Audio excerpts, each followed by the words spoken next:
In this video, I'm going to talk about caffeine, more specifically, caffeine addiction. Do I have a caffeine addiction? Absolutely. Have I made any attempts to sort it out? No. In fact, it's gotten worse. Allow me to explain. So it all started when I was 13 years old. Not long after my 13th birthday, I had a look at myself and thought, you know what, I don't like the way I look and I need to lose some weight. I wasn't massive, but I was slightly tubby. So I went on a diet. One of the main things I did was substitute snacks with tea. It was genius because every time I craved something like chocolate or crisps, I'd just have a cup of tea, which barely has any calories. Although it helped us get the weight off, it did get us hooked on tea, so tea became a regular part of my diet. To be fair, I am English.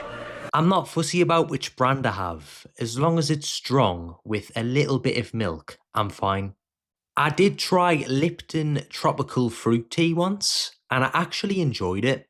I haven't had it since 2020 though, so I might need to get it again. It'll probably give us a wave of nostalgia at this point. 2020 nostalgia. I know, that sounds sad. Once I got to about 14, I started drinking coffee, and it quickly became my preference. Coffee is like lager, as in when you first try it, you think it's absolutely minging, but once you get used to it, you love it. That said, if your first instinct in the morning is to have a can of lager, you need to seek help. Get some help. But anyways, I love coffee and I drink it every morning. I do it every morning without fail, with the only exceptions being if I'm away and I don't have access to coffee, which is rare. I normally drink instant coffee as well, I'm not that fussy, but I do like some of the fancier stuff like lattes, cappuccinos and all that stuff. I'm not quite at the stage where I can go into a coffee shop and sit there with a laptop, but I can appreciate the coffee. In fact, last week I went into Costa and got a salted caramel frappe, and it was sensational. To be fair, I was starving when I drank it, but it was still good. I'm also a big lover of iced coffee, and I really like the ones you get from Asda in Home Bargains. But coffee and tea have been a big part of my diet for years now, and I did mention that my caffeine intake had gotten worse. Enter Monster Energy. Growing up, I always liked Monster, but apart from a short period in college, it was never something I'd buy regularly. Well, that all changed last year when I decided to buy a can whilst on break at work. It was a can of Monarch and it tasted so much better than a regular can of pop. Not long after that, the building I was working in got a new vending machine, and one of the things in the vending machine was Monster. This meant I was now only a short walk away from paradise, or a heart attack, depending on how you want to look at it. So naturally, I started drinking more and more Monster and trying all the different flavours. Some of my favourites are Monarch, Pacific, Mango Loco and Peachy Keen, but I like a lot of them to be honest.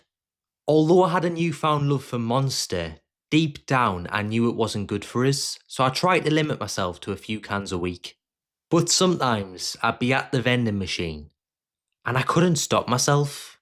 It's almost like a demon would take over my brain, and before I knew it, I'd typed in number 56 and bought a Monster. To be fair, I wasn't enjoying my job at the time, so I used buying a can of Monster as a way to boost my mood. I left that job in March, but surprise surprise, I didn't leave the Monster. For the first few weeks, I did stay away from them, but eventually I fell back into the habit of buying them. It's one of those things where you tell yourself you could quit any time, when in reality, you're addicted. For example, the other day, I was in the town and I didn't need a Monster, but before I knew it, I dragged myself into a corner shop and bought one. Look, they bring us joy, okay, and I look forward to getting one every time I go out. Especially if it's a new flavour, like Viking Berry or Ultra Blue Hawaiian. Like even the top of the can looks cool. Nice. Recently, I have been buying one just before I go to the gym. That way I can get the most out of the energy it gives you. Plus, I have been buying the sugar-free ones because I'd like to keep my teeth for as long as possible. So, with tea, coffee, and now energy drinks all being a part of my diet, it's pretty obvious that I have a caffeine addiction. It's not ideal, But there's worse addictions to have. I know, that's what they all say. I am going to try my best to cut down on my caffeine intake, mainly the energy drinks.